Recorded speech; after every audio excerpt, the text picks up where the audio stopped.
ఒక కాంబినేషన్ అది పెద్ద హిట్ అయింది. జాతీయతనంలో కాంబినేషన్ రాహుల్ రామకృష్ణ గారు, మీరు, నవీన్. ఈ సినిమాకి చూసుకుంటుంటే ఇదిగోండి ఈ ముగ్గురు అది ఆ మ్యాజిక్ రిపీట్ అవుతుంది అనుకుంటారు. మీ ముగ్గురు కాంబినేషన్ ఎలా ఉంది? షూట్ చేస్తున్నప్పుడు మీ పరిస్థితి ఏంటి? మీకు గుర్తుంటే మీకు గుర్తుందా క్యూఎండే ఆ రోజు చూసే ఉంటారు చాలా మంది. అది ఎగ్జాక్ట్లీ దానికి ఒక 100% ఉండుంటుంది సెట్లు. ఎందుకంటే అక్కడ కెమెరాస్ ఉన్నాయి కాబట్టి అందరం మేము కాస్త పద్ధతి ఉన్నాం. కానీ ముగ్గురం మాత్రం it was mad fun. The best time అంటే నాకైనా కిషోర్ అన్నకి the best revelation is Harsha.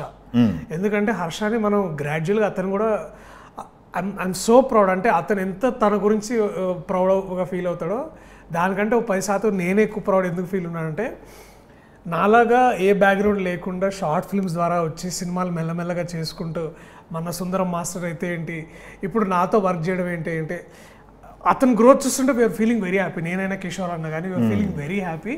And is a cracker.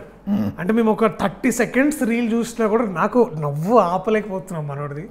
So అట్లాంటి మంచి టాలెంట్ని నాకు ఎస్పెషల్లీ మంత్ ఆఫ్ మధ్యలో నేనైతే అసలు ఒక 10 ఇయర్స్ ఉన్నా కానీ 90 times I was feeling wow ఏం చేశాడు, చింపేశాడు అనుకుంటున్నా.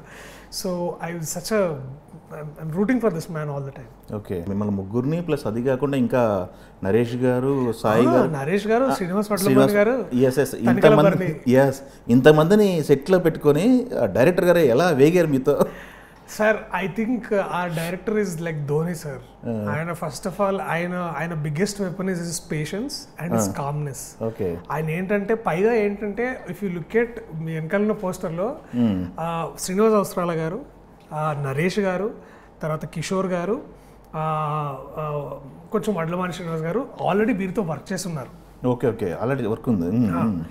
నేను హర్ష, మన కల్పలత గారు, లేకపోతే వడ్లమాన్ శ్రీనివాసరావు గారు, లేదా రూప గారు, వీళ్ళందరూ కొంచెం ఫస్ట్ టైం వర్క్ చేస్తున్నాం వాళ్ళు. ఓకే.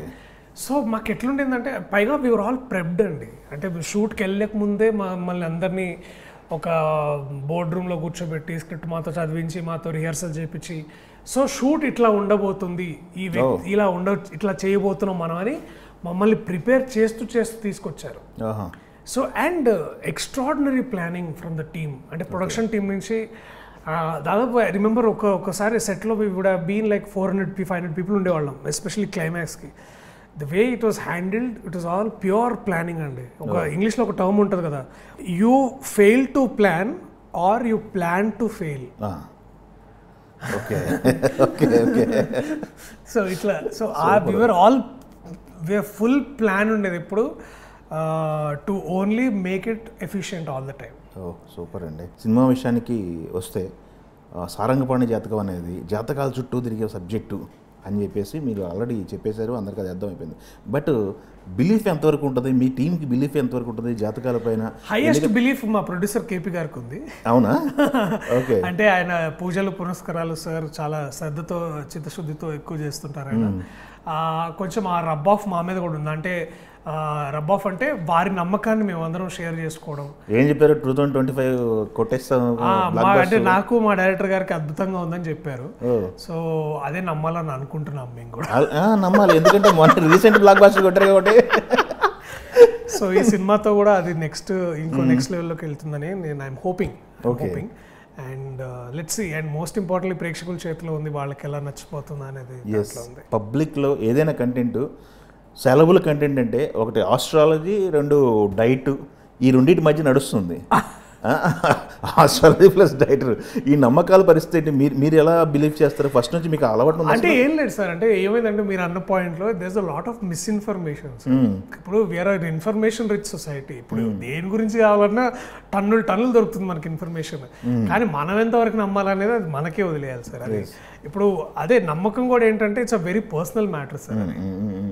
ఇప్పుడు ఈ స్క్రిప్ట్ ఇది బాగా ఆడుతుంది అనేది నా నమ్మకం సార్, అది ఇంకొకరి నమ్మకం కాకపోవచ్చు. బట్ నేను దీన్ని నమ్మి దీన్ని పూర్తి స్థాయిలో దాని మీద వర్క్ చేయడం అనేది ఇట్ ఈస్ మై కాలింగ్. అట్లనే నాకు ఏమనిపిస్తుంది అంటే ఆస్ట్రాలజీ అనేది కూడా నాకు ఆ సైన్స్ మీద నాకు అంత అవగాహన లేకపోవడం, మనం ఆబ్వియస్లీ మనం హెల్ప్ తీసుకుంటాం.